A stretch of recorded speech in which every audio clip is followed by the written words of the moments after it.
The human respiratory system. तो जैसे आपने डाइजेस्टिव सिस्टम पढ़ा था, डाइजेस्टिव सिस्टम बहुत सारे पार्ट से मिलकर के बना हुआ है, वैसे ही ह्यूमन रेस्पिरेटरी सिस्टम भी बहुत सारे पार्ट से मिलकर के बना हुआ है। तो रेस्पिरेटरी सिस्टम जो स्टार्ट होता है that is start from the nostrils. Okay, nostrils जो हमारे आप देखोगे नोज जहाँ से स्टार्ट होता है, 2 ओपनिंग होती है, उन ओपनिंग को हम बोलते हैं नोस्ट्रिल्स। ओके, तो नॉस्ट्रिल के बाद आता है हमारे पास नेजल कैविटी। नेजल कैविटी कौन सी है? जो ये वाला हिस्सा है, इधर वाला, ठीक है, it is the nasal cavity. Okay, nasal cavity के बाद आता है हमारे पास फेरिंग्स। ये कॉमन पाथवे होता है, आपने डाइजेस्टिव सिस्टम में भी इसको पढ़ा होगा। तो फेरिंग्स कॉमन पैसेज होता है for the food and air. Pharynx के बाद आता है हमारे पास लेरिंग्स।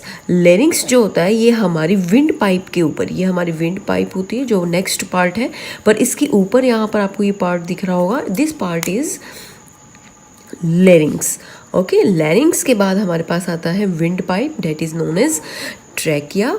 ट्रैकिया के बाद आता है ब्रोंकाई। ब्रोंकाई कौन सा है? जो आप ये देख रहे हैं, ये 2 ट्रैकिया आगे डिवाइड हो रहा है 2 पार्ट में, that is the bronchi. Bronchi plural है, ब्रोंकस वर्ड अगर हम यूज़ करेंगे इट इज़ सिंगुलर। तो ब्रोंकाई क्योंकि ये इस तरह से डिवाइड कर रहा है, एक ये और एक ये, तो इसको हम बोलेंगे ब्रोंकाई। ठीक है, ये ब्रोंकाई फर्दर डिवाइड होता है किसमें? ब्रोंकियोल्स में। ये जो आगे की तरफ जो बढ़ रहा है, this part is known as bronchiole. और ये ब्रोंकियोल आगे डिवाइड करके फर्दर ये बैलून लाइक स्ट्रक्चर आपको जो दिख रहे हैं इसके अंदर, these are known as alveoli. Okay, तो ये हमारा जो सिस्टम है, ये पूरा रेस्पिरेटरी सिस्टम है। इसके अंदर जो ब्रोंकियोल और एल्वियोलाई पार्ट मैंने बताए हैं, ये ब्रोंकियोल और ये एल्वियोलाई पार्ट ये हमारे लंग्स के अंदर आते हैं। ये हमारी बॉडी के अंदर 2 लंग्स होते हैं। It is also a part of our respiratory system, अगर हम इसको अलग से भी पढ़ेंगे। और इसके बाद आप ये देख रहे हैं इस तरह की ये थिन मेम्ब्रेन होती है, this is known as diaphragm. Okay, तो ये सारी चीज़ें हम रेस्पिरेटरी सिस्टम के अंदर पढ़ने वाले हैं। ठीक है, तो अभी हम स्टार्ट करते हैं सबसे पहले नॉस्ट्रिल से।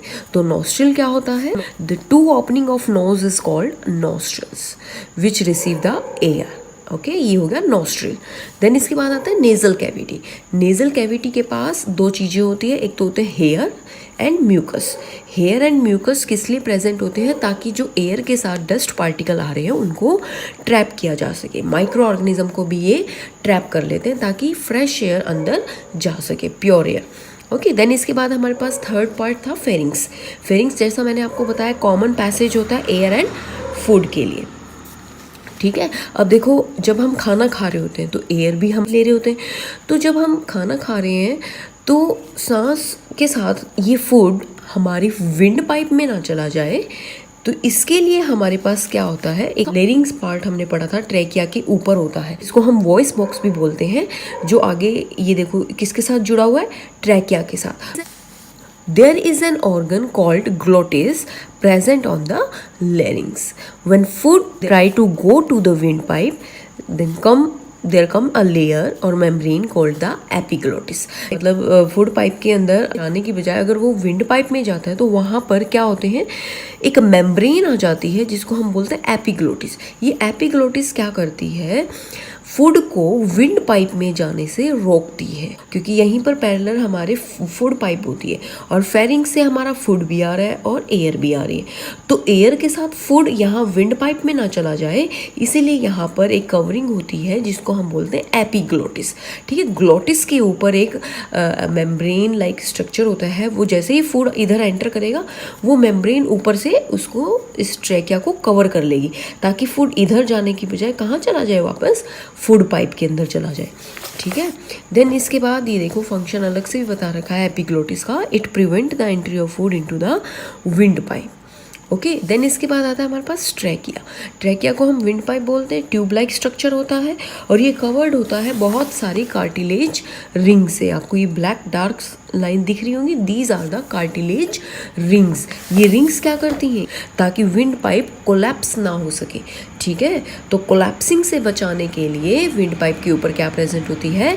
कार्टिलेज रिंग्स प्रेजेंट होती है। देन ट्रैकिया डिवाइड होता है टू ब्रांच निकलती हैं यहाँ से, जिसको हम बोलते हैं ब्रोंकाई।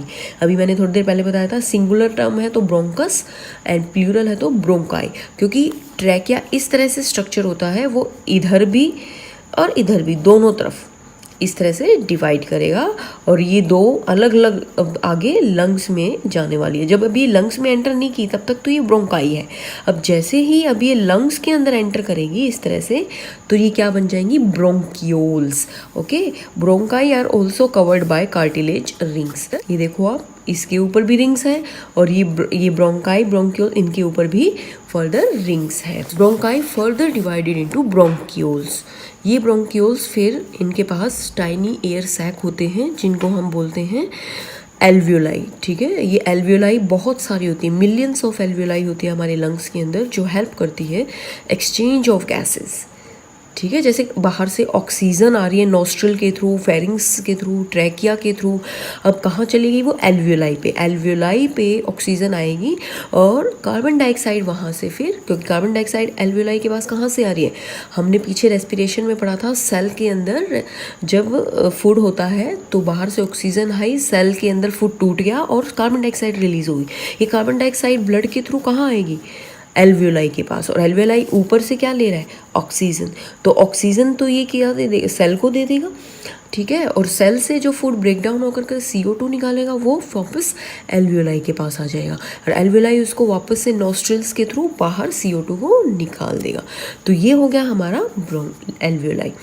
देन इसके बाद हम आते हैं हमारे लंग्स। पता ही है हमें, पेयर ऑफ लंग्स होते हैं जिनके ऊपर मेम्ब्रेन होती है जिसको प्लूरा बोलते हैं। ठीक है, कवर्ड होता है ये प्लूरा मेम्ब्रेन से।